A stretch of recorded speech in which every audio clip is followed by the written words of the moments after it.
আমার 13 বছরের ছোট বোনকে বাড়িতে একা পেয়ে ঘরের লাইট জ্বালিয়ে কাজ করলাম। গল্পটা শেষ পর্যন্ত শুনলে আমি গ্যারান্টি দিয়ে বলতে পারি তোমাদের পানি চলে আসবে। তাই আসল মজা পেতে চাইলে ভিডিওটি শেষ পর্যন্ত শুনতে থাকুন। আমার নাম বলল। বয়স 20 বছর। বিশ্ববিদ্যালয়ে ভর্তি হওয়ার জন্য প্রস্তুতি নিচ্ছি। আমাদের বাসায় আমি আর আমার ছোট বোন সাদিয়া থাকি। ওর বয়স 13 বছর। মা কামরুন্নাহার চাকরির কারণে দিনের বেশিরভাগ সময় বাইরে থাকেন। কারণ বাবার অনুপস্থিতি আমাদের পরিবারের আর্থিক অবস্থা আরও সংকটজনক করে তুলেছে। মাকে আমি সব সময় শ্রদ্ধার চোখে দেখি। তিনি একাই আমাদের সব কিছু সামলে নেন। সাদিয়ার সাথে আমার সম্পর্ক ছোটবেলার মতো বন্ধুত্বপূর্ণ থাকলেও কিছু সময় ধরে আমার ভেতর অন্যরকম একটা অদ্ভুত পরিবর্তন এসেছে।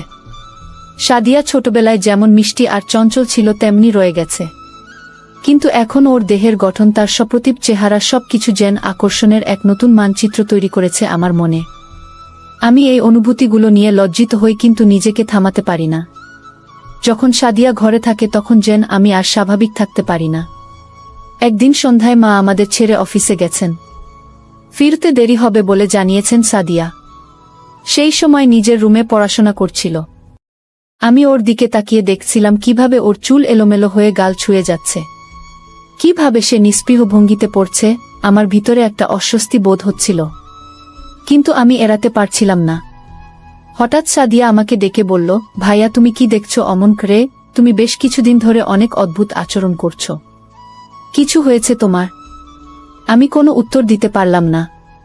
ওর চোখের দিকে তাকালে আমার মুখ থেকে কথা বের হয় না। আমি মিথ্যে বললাম, না তেমন কিছু না। সাদিয়া একটু চিন্তিতভাবে আমার দিকে তাকান, তারপর আবার বইয়ের দিকে মন দিল। সন্ধ্যা যখন গড়িয়ে রাত হলো, সাদিয়া গোসল করতে গেল।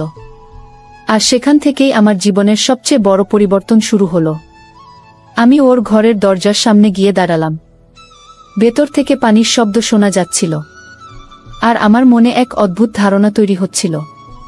আমি দরজার ফাঁক দিয়ে লুকিয়ে দেখার চেষ্টা করলাম, কিন্তু সাহস পেলাম না। এক পাশে দাঁড়িয়ে অপেক্ষা করতে লাগলাম। কিছুক্ষণ পর সাদিয়া গোসল শেষ করে বাইরে এল। ওর শরীর থেকে পানি পড়ছিল, ভেজা চুলগুলো যে গলার উপর থেকে নিচের দিকে পড়ে যাচ্ছিল। আমি চুপচাপ তাকিয়েছিলাম আর নিজেকে কিছুতেই সামলাতে পারছিলাম না। সাদিয়া আমার দিকে হাসি দিয়ে বলল, ভাইজা তুমি কিছু ভাবছ? আমি চমকে উঠলাম, যেন ধরা পড়ে গেলাম। না কিছু না, আমি তাড়াতাড়ি বলে উঠলাম। কিন্তু সেই রাতে আমি সবচেয়ে বড় ভুলটা করলাম। যখন সাদিয়া ঘুমিয়ে গেল আমি লুকিয়ে ওর ভিডিওগুলো দেখতে শুরু করলাম। নিজেকে ঠিক রাখতে পারলাম না। মোবাইলের স্ক্রিনে সাদিয়ার মুক্তার সবকিছু যেন আমাকে টেনে নিচ্ছিল। সেই মুহূর্তে আমি এক অদ্ভুত আনন্দ বোধ করলাম, কিন্তু তার সঙ্গে সঙ্গে ভেতরে একটা অপরাধবোধ কাজ করছিল। আমি জানি এটা সম্পূর্ণ ভুল, কিন্তু নিজেকে আটকাতে পারিনি। কয়েকদিন এভাবে চলবে। সাদিয়ার সঙ্গে আমার সম্পর্ক আগের মতো স্বাভাবিক থাকলেও আমার মনোযোগ কতটা পাল্টে যাচ্ছিল। আমি ওর দিকে তাকালে সবকিছু যেন বদলে যেত। সাদিয়ার প্রতিটা কাজ আমাকে নতুনভাবে আকর্ষণ করত, কিন্তু আমার এই আকর্ষণের খবর কি সে জানে না, সেটাই আমার জন্য সবচেয়ে বড় স্বস্তি ছিল। তবে কিছুদিন পর আমার আচরণে কিছু অদ্ভুত লক্ষ্য করা শুরু করল। ওর মনে হয়েছিল কেউ কেউ লুকিয়ে দেখছে, কিন্তু সরাসরি কিছু বলছিল না। একদিন রাতে মা আমাদের একা রেখে অফিসের কাজ নিয়ে বাইরে ছিল। সেই রাতে সাদিয়া হঠাৎ আমার সামনে এসে বলল, ভাইয়া তুমি কি সত্যিই কিছু লুকাচ্ছে? আমি চমকে উঠলাম। সাদিয়া কিভাবে বুঝল? আমি কি ধরা পড়ে গেলাম নাকি? সাদিয়া একটু হেসে বলল, ভাইয়া তুমি অনেক অদ্ভুত আচরণ করছো। কিছুদিন ধরে আমার সাথে কিছু হচ্ছে। আমি কিছু বলার আগেই সাদিয়া আমার মোবাইলের দিকে নজর দিল। আমি হতবাক হয়ে গেলাম। ও কিছু বলার আগে আমার ফোনটা সরিয়ে নিলাম, কিন্তু সাদিয়ার চোখে একটা সন্দেহ ঝলসে উঠল। সাদিয়ার সন্দেহ ধীরে ধীরে গভীর হতে লাগল। পল্লবের আচরণ প্রতিদিনই আরও অদ্ভুত হয়ে উঠছিল। সাদিয়া তার চোখের সেই পরিবর্তনটা স্পষ্ট দেখতে পাচ্ছিল, যদিও ঠিক কি সেটা সে এখনো পুরোপুরি বুঝতে পারছিল না। ওর ভিতরে একটা অস্বস্তি তৈরি হচ্ছিল, কিছু একটা ঠিক হচ্ছে না। কিন্তু পল্লবিত তার আপন ভাই, সে এমন কিছু করবে কেন? একদিন সকালে সাদিয়া স্কুলের জন্য তৈরি হচ্ছিল। সে বাথরুমে ঢুকে গোসল করতে গেল, কিন্তু তার মাথার মধ্যে সেই সন্দেহটা ঘুরছিল। গোসলের সময় বারবার মনে হচ্ছিল যেন কেউ তাকে দেখছে। সে জানলার দিকে তাকালো, কিন্তু কিছুই দেখতে পেল না। গা ছমছম করলেও সে নিজেকে বোঝান সবকিছুই আমার মনের ভুল। তবে গোসল শেষ করে বের হতেই সাদিয়া লক্ষ্য করল যে পলল বারান্দায় দাঁড়িয়ে আছে। সে একটু অবাক হলো, কিন্তু সরাসরি কিছু বলল না। সাদিয়া তার কাপড় শুকাতে দিয়ে চলে গেল। পল্লবের মনে তখন আরেক ধরনের যুদ্ধ চলছিল। সাদিয়া তার সামনে দিয়ে হেঁটে গেলে তার মনে এক ধরনের টানাপোড়েন তৈরি হতো। সে সাদিয়াকে কেমনভাবে অনুভব করছে তা সে নিজেও ঠিক বুঝতে পারছিল না। ভাই বোনের সম্পর্কের মধ্যে এমন অনুভূতি কেন তৈরি হচ্ছে সে নিজেকে বুঝতে পারছিল না। আর যখন সে সাদিয়াকে লুকিয়ে দেখছিল তখন তার অপরাধবোধ ধীরে ধীরে তাকে গ্রাস করতে শুরু করেছিল। রাতে সাদিয়া তার রুমে বসে পড়াশোনা করছিল। পলক চুপচাপ বসেছিল তার ঘরের একপাশে। তার রাজার উপর কেন্দ্রীভূত ছিল। সেজন্য প্রতিটি মুহূর্তে সাদিয়ার প্রতি আরও দুর্বল হয়ে পড়ছিল। আর সে জানত এটা ভুল, কিন্তু সে কিছুতেই নিজেকে আটকাতে পারছিল না। সাদিয়া হঠাৎই বন্ধ করে বলল, ভাইয়া তুমি ঠিক আছো তো? তুমি কিছু লুকাচ্ছে তাই না? পল্লবী অবাক হয়ে গেল। সে কিছু বলার আগেই সাদিয়া উঠে এসে তার সামনে দাঁড়ায়। ওর চোখের তীক্ষ্ণ দৃষ্টি ছিল, তুমি আমার থেকে কিছু লুকিয়ে রাখবেন? বলো না কি হচ্ছে? পলক কাঁপাতে কাঁপাতে বলল, না তেমন কিছু না। আমি বিশ্বাস করি না ভাইয়া। তুমি কিছু বলছো না, কিন্তু আমি বুঝতে পারছি তুমি কিছু পাচ্ছ। সাদিয়ার এমন সরাসরি প্রশ্নের মুখে পড়ল, আরও অস্বস্তিতে পড়ে গেল। সে মিথ্যা বলে এগিয়ে যেতে চাইছিল, কিন্তু সাদিয়ার চোখে সন্দেহের ছাপ স্পষ্ট হয়ে উঠেছিল। সাদিয়া কিছুক্ষণ নীরব থেকে বলল, আমার মনে হচ্ছে কেউ আমাকে লুকিয়ে দেখছে। জানো কিছু? এই প্রশ্নে পল্লবের মনের ভিতরের সব কিছু এলোমেলো হয়ে গেল। সে জানত সাদিয়া সত্যের কাছাকাছি চলে এসেছে। তার মনের ভিতরের অনুভূতিগুলো ফেটে বেরিয়ে আসতে চাইছিল, কিন্তু সে জানত এভাবে সবকিছু ধ্বংস হয়ে যাবে। সে কি করবে বুঝতে পারছিল না। সাদিয়া, আমি সত্যিই কিছু বলতে পারছি না। সাদিয়া এবার পল্লবের কাছ থেকে একটু দূরে সরে দাঁড়াল। তুমি কি লুকোচ্ছে ভাইয়া? সাদিয়ার কণ্ঠে কিছুটা রাগ মিশ্রিত হয়ে উঠল। এই মুহূর্তে পল্লবীর ভিতরে এক অদ্ভুত অনুভূতি কাজ করছিল। সে সাদিয়াকে চাই, কিন্তু সেটা প্রকাশ করতে পারছিল না। তার মুখ থেকে সত্যটা বেরোতে চাইছিল, কিন্তু মুখের ভেতরে আটকে ছিল। সাদিয়া, আমি তোমাকে কিছুই বলবো না আগে।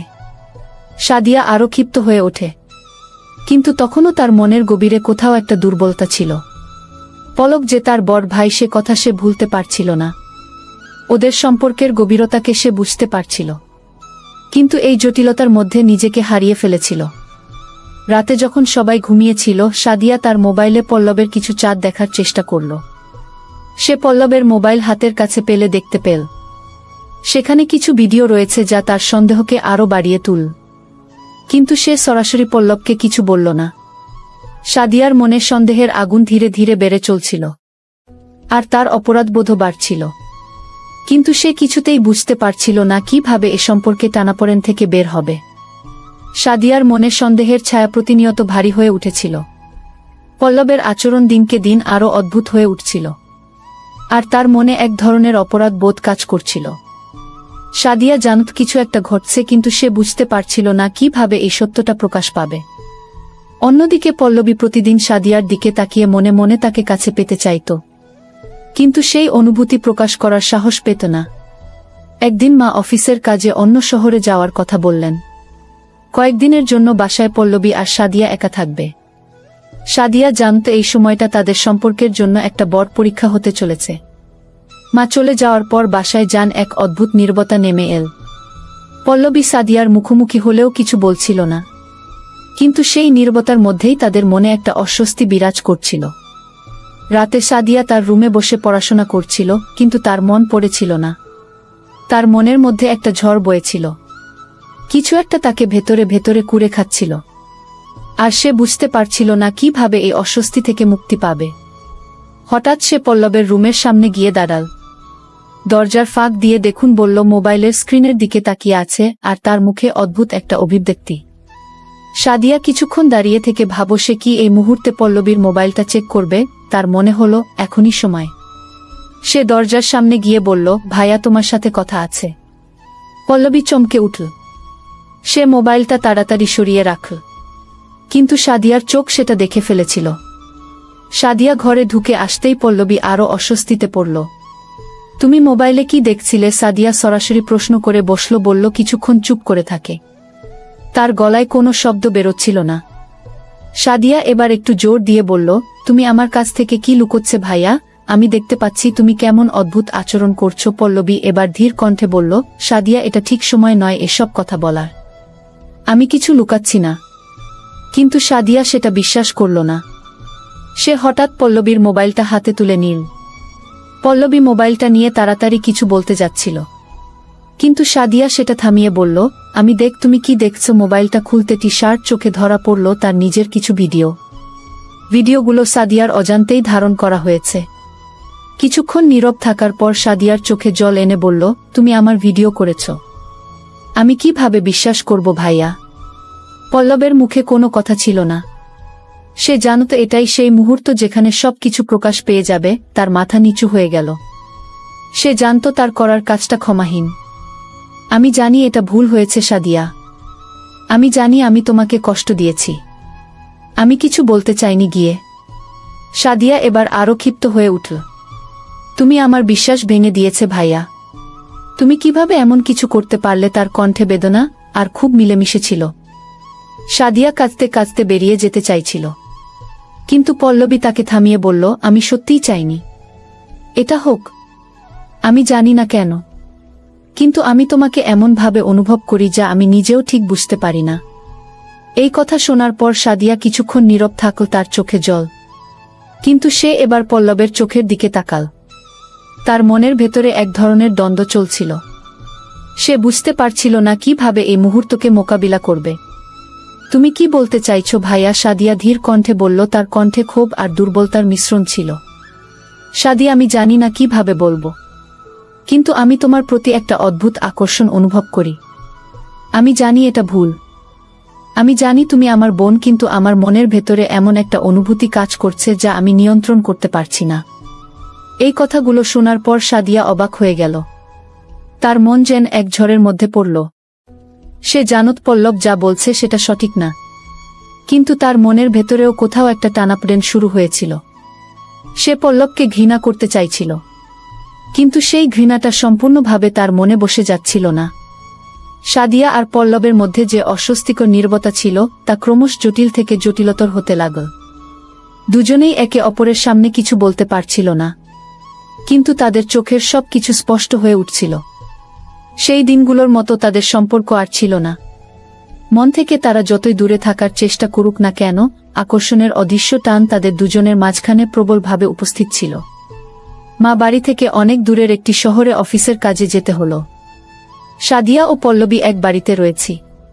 এমন সময়ে সাদিয়া বুঝতে নিঃসঙ্গতায় হয়তো সবকিছু বদলে দিতে পারে।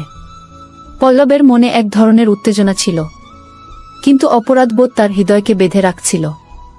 রাতের খাওয়া শেষ করে সাদিয়া তার ঘরে গিয়ে দরজা বন্ধ করল।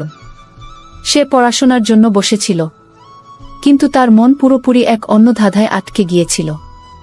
এক মুহূর্তের জন্য পল্লবীর সাথে কাটানো সব অদ্ভুত ঘটনা, সেই অপরাধ মিশ্রিত অনুভূতি সব তার মনের মধ্যে উকি দিতে শুরু করল।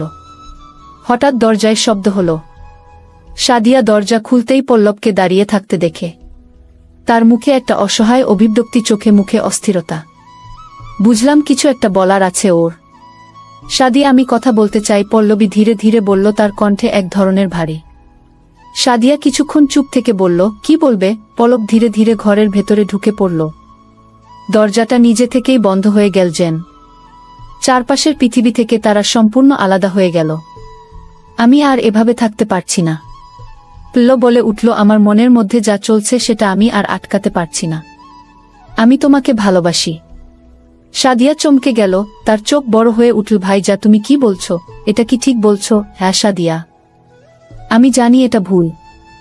আমি জানি আমরা ভাই বোন, কিন্তু এই অনুভূতিটা আমি অনেক দিন ধরে লুকিয়ে রাখার চেষ্টা করেছি। প্রতিদিন আমি তোমার সামনে থাকি আর নিজেকে হারিয়ে ফেলি। আমার এই অনুভূতি থেকে মুক্তি পেতে চাই, কিন্তু পারছি না। সাদিয়া কিছুক্ষণ নীরব থাকলেন। তার মনে এক অসম্ভব দ্বন্দ্বের সৃষ্টি হল। সে জানত পল্লবের কথা মেনে নেওয়া সম্ভব না, কিন্তু তার মনের ভেতরেও কোথাও একটা ভাঙন ধরতে শুরু করল। আমরা যা করছি সেটাকে কেউ মেনে নেবে না, সাদিয়া বলল। তার কণ্ঠে বেদনাও দ্বিধা মেশানো ছিল। তুমি জানো না এর পরিণতি কি হতে পারে? পল্লবী মাথা নিচু করে বলল, আমি জানি, কিন্তু আমার অনুভূতিটা সত্যি। আমি যা বলছি তা হয়তো অপরাধ, কিন্তু আমার হৃদয় তো আর এসব নিয়ম মানে না। সাদিয়া এবার আর নিজেকে স্থির রাখতে পারল না। তার চোখে জল চলে এল। সে বুঝতে পারছিল না কি করবে বা কি বলবে। সে একদিকে পল্লবকে ঘৃণা করতে চাইছিল, কিন্তু অন্যদিকে তার মনের ভেতরেও কোথাও যেন একটা গোপন আকর্ষণ কাজ করছিল। সাদিয়া বলল, তুমি আমার জীবনটা ধ্বংস করে দিয়েছ। তার কণ্ঠে প্রচণ্ড বেদনা ছিল। তুমি আমার ভাই, আর আমি কখনো এই সম্পর্ককে অন্যভাবে দেখিনি। তুমি আমাকে এমন এক অবস্থায় নিয়ে এসেছ যেখানে আমি আমার নিজের প্রতি ঘৃণা অনুভব করছি। আমি জানি, পল্লবী শান্ত গলায় বলল, আমি জানি আমি যা করেছি সেটা ক্ষমার অযোগ্য। কিন্তু সাদিয়া, আমি শুধু চাই তুমি জানো যে আমি সত্যিই তোমাকে ভালোবাসি। সেটা যে কি ধরনের ভালোবাসা আমি জানি না, কিন্তু এটা গভীর ঘুম। সাদিয়া চুপচাপ দাঁড়িয়ে থাকো। তার মন তোলপাড় হচ্ছিল। সে কি পল্লবের এই ভালোবাসা গ্রহণ করবে, নাকি সে নিজেকে সবকিছু থেকে দূরে সরিয়ে নেবে? তার মনে ভয় আর আকর্ষণের দ্বন্দ্ব চলছিল। কিছুক্ষণ পর সাদিয়া তার মাথা নিচু করে বলল, আমাদের এই সম্পর্ক থেকে বেরিয়ে আসতে হবে ভাইয়া। আমাদের ভুলগুলোকে শুধরে নিতে হবে। তাদের কথা শেষ হয় না, কিন্তু পরিস্থিতির জটিলতা এবং মনের আকর্ষণ তাদের ভবিষ্যৎকে কিভাবে পরিচালিত করবে তা হয়তো কেবল সময় বলতে পারবে। সাদিয়ার কথার পর পুরো ঘর জুড়ে এক ধরনের থমথমে নীরবতা নেমে এল। পল্লব কিছুক্ষণ দাঁড়িয়ে রইলেন, কিন্তু কোনো উত্তর দিল না। তার মনে তখন এক ধরনের অস্থিরতা, একদিকে অপরাধবোধ আর অন্যদিকে সাদিয়ার প্রতি অদম্য টান। সাদিয়া কোনো কথা বলছিল না। হঠাৎ বলল, ধীরে ধীরে সাদিয়ার কাছে এগিয়ে এসে বলল, সাদিয়া, তুমি কি সত্যিই মনে করো আমরা আমাদের মনেই টান থেকে পালাতে পারব? সাদিয়া এবার আর নিজেকে সামলাতে পারল না। তার চোখে আবার জল এসে গেল। সে বুঝতে পারছিল এই অনুভূতি থেকে বের হওয়া সহজ হবে না, কিন্তু তবু সে চেষ্টা করতে চাচ্ছিল। ভাইয়া, সাদিয়া কাপা গলায় বলল, আমি চাই আমরা এই ভুল থেকে বেরিয়ে আসি। আমি চাই আমরা আবার আগের মতোই এই অনুভূতি সত্যি হলেও এটা আমাদের দুজনের জন্য সঠিক না। পল্লবী সাদিয়ার দিকে তাকিয়েছিল, তার চোখে গভীর বেদনা, কিন্তু সেই বেদনার মাঝে কোথাও এক ধরনের আকর্ষণ লুকানো ছিল যা সে আর দমিয়ে রাখতে পারছিল না। সাদিয়া, আমি জানি তুমি ঠিক বলছো, বলল, কিন্তু আমি আর পারছি না। তোমার প্রতি অনুভূতিটা আমি আর আটকাতে পারছি না। তুমি কি কখনো ভেবেছ যদি আমরা এই অনুভূতিকে মেনে নিই, তবে আমাদের মধ্যে কি কোনো সম্পর্ক গড়ে উঠতে পারে? সাদিয়া চমকে উঠল, ভাইয়া, তুমি কি পাগল হয়ে গেছ? তুমি কি জানো সমাজে আমাদের সম্পর্কের কি অবস্থা হবে? আমি জানি। পল্লবী ধীরে ধীরে বলল, কিন্তু আমি আর লুকিয়ে থাকতে পারছি না। আমি তোমাকে সত্যিই ভালোবাসি। সাদিয়া এবার পুরোপুরি ভেঙে পড়ল। তার মনের গভীরে কোথাও হয়তো সে পল্লবের প্রতি একটা অনুভূতি লুকিয়ে রেখেছিল যা সে কখনো স্বীকার করতে পারেনি, কিন্তু আজ সে সব অনুভূতি যেন সামনে চলে এল। সাদিয়া মাথা নিচু করে বলল, ভাইয়া, আমি জানি না আমরা কি করতে যাচ্ছি, কিন্তু আমাদের এই সম্পর্ক ঠিক না। আমি চাই আমরা আমাদের ভুলগুলো শুধরে নিই। পল্লবী একটু নীরব থেকে বলল, তুমি যদি সত্যি চাও তাহলে আমি চেষ্টা করব, কিন্তু আমি কখনো আমার অনুভূতিগুলোকে মিথ্যা বলবো না। সাদিয়া কিছুক্ষণ নীরব রইল, তারপর ধীরে ধীরে মাথা তুলে তাকাল। ভাইয়া, আমাদের দুজনের ভবিষ্যতে এই মুহূর্তে নির্ভর করছে আমাদের সিদ্ধান্তের উপর। আমরা যদি এই সম্পর্কে ভুল পথে চালিত করি তবে আমাদের জীবন ধ্বংস হয়ে যাবে। পল্লবী তার কথার কোনো উত্তর দিল না। সে বুঝতে পারছিল তাদের সামনে যে জটিলতা আর আকর্ষণ দাঁড়িয়ে আছে তা থেকে বেরিয়ে আসা সহজ হবে না, তবে তারা কিভাবে নিজেদের সামলাবে সেটা কেবল সময় বলে দেবে। সাদিয়া ঘর থেকে বেরিয়ে গেল আর পল্লবীরও ভাবে দাঁড়িয়ে রইল, তার মনের গভীরে অনেক প্রশ্ন আর দ্বন্দ্ব নিয়ে। সাদিয়া নিজের ঘর থেকে বেরিয়ে এসে ভাবতে লাগল। সে জানত তার মনের মধ্যে দোলাচল চলছে। একদিকে পল্লবের প্রতি অদম্য আকর্ষণ, অন্যদিকে পরিবারের প্রতি দায়িত্ববোধ। সে বুঝতে পারছিল এই দুটি অনুভূতি একসঙ্গে চলতে পারে না। তার ভাই, যার প্রতি এতদিন শুধুই ভাই হিসেবে দেখেছে, আজ কেমন যেন এক অন্য রূপ ধারণ করেছে। কিছুক্ষণ পর সাদিয়া রান্নাঘরে গেল। সেখানে তাকে কাজ করতে দেখে মা তাকে ডেকে বললেন, সাদিয়া, তুমি কেমন আছো? আজকে তোমার মুখে একটু চিন্তার ছাপ আছে। মা সব কিছু বুঝতে পারছিলেন, কিন্তু সাদিয়া কিছু বলতে পারে না। সে কেবল মাথা নেড়ে বলল, আমি ভালো আছি মা। রান্নাঘরের কাজ করতে করতে সাদিয়া ভেবেছিল কিভাবে সেই পরিস্থিতি সামলাবে। হঠাৎ করে তার কাছে ফোন এল। ফোনের পর্দায় পল্লবের নাম দেখে তার হৃদয় দুরুদুরু করে ওঠে।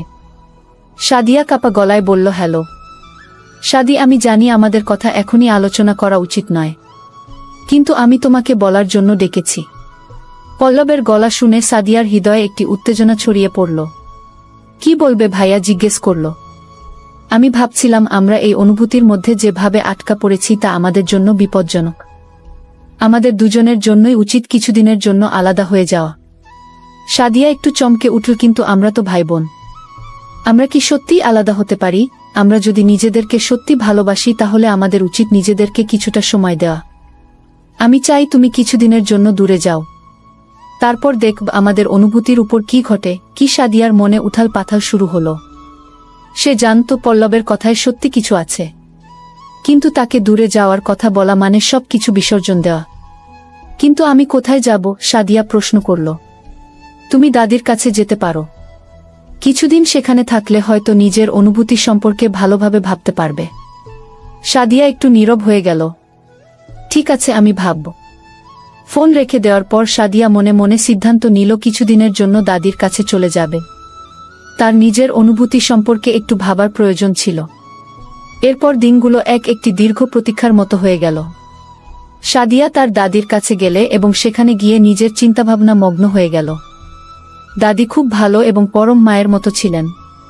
সাদিয়া তার সঙ্গে সময় কাটিয়ে কিছুটা মানসিক শান্তি পেয়েছিল, কিন্তু তার মন কখনো পল্লবীর কথা বলতে পারছিল না। সে প্রায় তার ফোনে আরিফের নাম দেখে কেমন জানি খুঁজে ফিরতে লাগল, কখনো কখনো ফোন করার ইচ্ছে হলেও সে নিজেকে দমিয়ে রাখে। তার মনে হচ্ছে দূরে যাওয়াই হয়তো তাদের মধ্যে সঠিক সমাধান।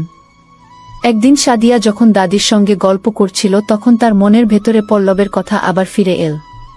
তুমি কি কখনো মনে করো সাদিয়া, প্রেম আর সম্পর্কের মধ্যে কি পার্থক্য আছে? দাদি প্রশ্ন করলেন। সাদিয়া এক মুহূর্তের জন্য থমকে গেল। হ্যাঁ দাদি, কিন্তু আমি তো জানি না আমার সম্পর্কটা আসলে কি। আমি ভাইয়ের প্রতি আকর্ষণ অনুভব করছি, কিন্তু এটা কি প্রেম, বা এটা শুধুই দায়িত্ব? প্রেম হলো অনুভূতি, আর সম্পর্ক হলো সেই অনুভূতির ভিত্তিতে গড়ে ওঠা বন্ধ।